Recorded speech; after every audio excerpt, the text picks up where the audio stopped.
கர்த்தருடைய பரிசுத்த நாமம் மகிமைப்படுவதாக. இந்த நாளும் இயேசுவின் நாமத்தினால் உங்களுக்கு இனிய நாளாய் அமைவதாக.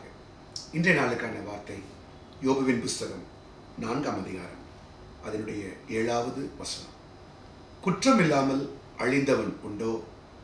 சன்மார்க்கர் அதம் பண்ணப்பட்டது எப்போ? இதை நினைத்துப் பார். கர்த்தருடைய நாமம் மகிமைப்படுவதாக. அருமையான கர்த்தருடைய பிள்ளைகளே, இந்த பகுதியிலே யோபுவின் சிநேகிதர்கள் யோபுவை குறித்து அவர்கள் பேசுகிறார்கள். அதில் யோபுவினுடைய துன்பத்தை பார்த்து ஒரே நாளில் யோபு இன்றைக்கு பிளாட்ஃபார்மில் இருக்கிறார், ரோட்டில் இருக்கிறார்.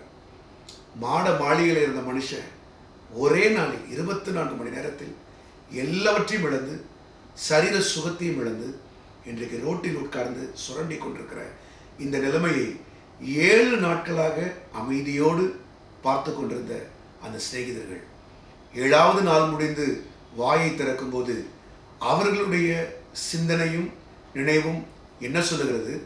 யோபு குற்றம் செய்தவன், யோபு சன்மார்க்கன் இல்லை, யோபு இப்பொழுது பாவி, இந்த முடிவுக்கு வருகிறார்கள். ஆம் பிரியமானவர்களே, நாமும் அநேக நேரங்களில் சோதனைக்குள்ளாகும் போது, பிரச்சனைக்குள்ளாகும் போது, நம்மை தாண்டி சில காரியங்கள் நடக்கும்போது நம்மை சுற்றி இருக்கிறவர்கள் நம்மை குறித்து அவர்கள் வைக்கிறதான எண்ணம் என்னவென்றால், நாம் கர்த்தருக்கு விரோதமாய் பாவம் செஞ்சிட்டோம், கர்த்தருக்கு விரோதமாய் துரோகம் செஞ்சிட்டோம், அதனால கர்த்தர் தண்டிக்கிறார், கர்த்தர் நம் மீது அன்பா இல்லை, நாம் சன்மார்க்கர் இல்லை, நாம் குற்றவாளிகள் என்று சொல்லி வெந்து கொண்டிருக்கிற புண்ணிலே அவர்கள் வேலை பாய்ச்சுவார்கள். எரிந்து கொண்டிருக்கிற நெருப்பிலே அவர்கள் இன்னும் இன்னும் எண்ணெயை ஊற்றி அவர்கள் உங்களை குற்றப்படுத்துவார்கள். ஆனால் நீங்கள் நன்றாக யோசிக்க வேண்டும். நீங்கள் கடந்து செல்லுகிற பாதையில் துன்பமோ பிரச்சனையோ அதீத உபத்திரவமோ குறைவுகளோ தடைகளோ இருக்கும்போது மனிதர் சொல்லுகிற வார்த்தைகளை நீங்கள் எடுத்துக்கொள்ளாதிருங்கள். அது உங்களை குற்றப்படுத்தும். தேவன் உங்களை குறித்து என்ன சொல்லுகிறார், அந்த நிச்சயத்துக்கு உடனே கடந்து வந்துடுங்க. இப்போ யோபுவை பார்த்து இவங்க என்ன சொன்னாங்க? இவன் குற்றம் உள்ளவன், இஸ் எ கல்பிரட், இவன் சன்மார்க்கன் அல்ல, இவன் நீதிமான் அல்ல. இந்த முடிவுக்கு 3 பேரும் வந்துட்டாங்க. இப்போ யோபுவும் நான் சன்மார்க்கன் இல்லையோ, நான் துன்மார்க்கத்தை நான் பண்ணிட்டேனோ, ஆனால் ஒன்றுமே இல்லையேன்னு சொல்லி யோபுவை இவங்க யோசிக்க வச்சுட்டாங்க. ஆனால் உண்மையில் நடந்தது என்ன என்பதை கர்த்தர் சாத்தானிடத்தில் பேசுகிறார். வாசிப்போமா? யோபுவின் புஸ்தகம் 2ஆம் அதிகாரம் 3ஆம் வசனத்தின் பிந்தின பகுதியில் கர்த்தர் சாத்தானிடத்தில் பேசும்போது சொல்லுகிறார். யோபு 2ஆம் அதிகாரம் 3ஆம் வசனத்தின் பிந்தின பாகம். முகாந்தரம் இல்லாமல் அவனை நிர்மூலமாக்கும்படி நீ என்னை ஏவின போதிலும். கர்த்தருடைய நாமத்துக்கு ஸ்தோத்திரம்.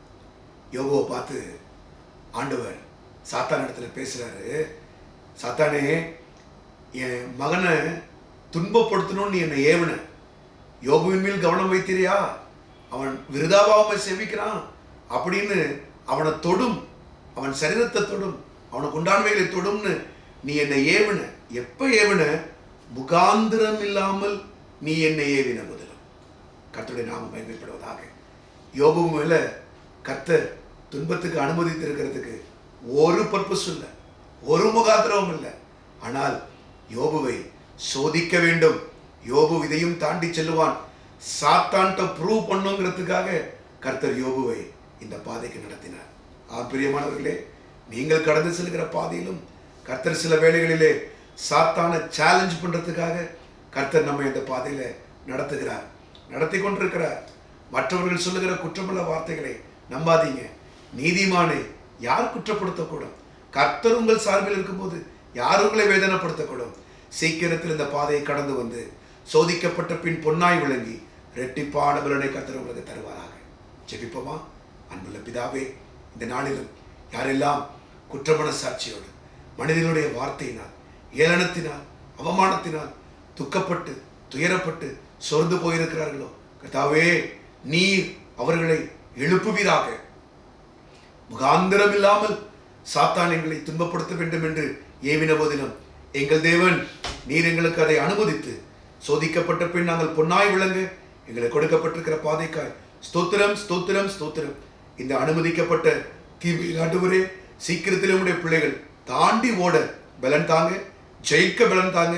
சத்துரு தோற்கட்டும், எங்கள் தேவன் ஜெயமெடுப்பீராக. உடைய பிள்ளைகள் ஜெயமாய் இதை கடந்து வர உதவி செய்யுங்க. உங்க ஆளுகைக்கு சித்தத்துக்கு ஒப்பு கொடுக்கிறோம். தொடர்ந்து உடைய பிள்ளைகளை கனப்படுத்தி நடத்துங்க. துதி கனம் மகிமையாவற்றை ஒருவருக்கே செலுத்துகிறோம். இயேசுவின் நாமத்தில் கேட்டுக்கொள்கிறோம் நல்ல பிதாவே. ஆமேன், ஆமேன், ஆமேன். God bless you. Praise the Lord. கர்த்தர் உங்களை ஆசீர்வதிப்பாராக.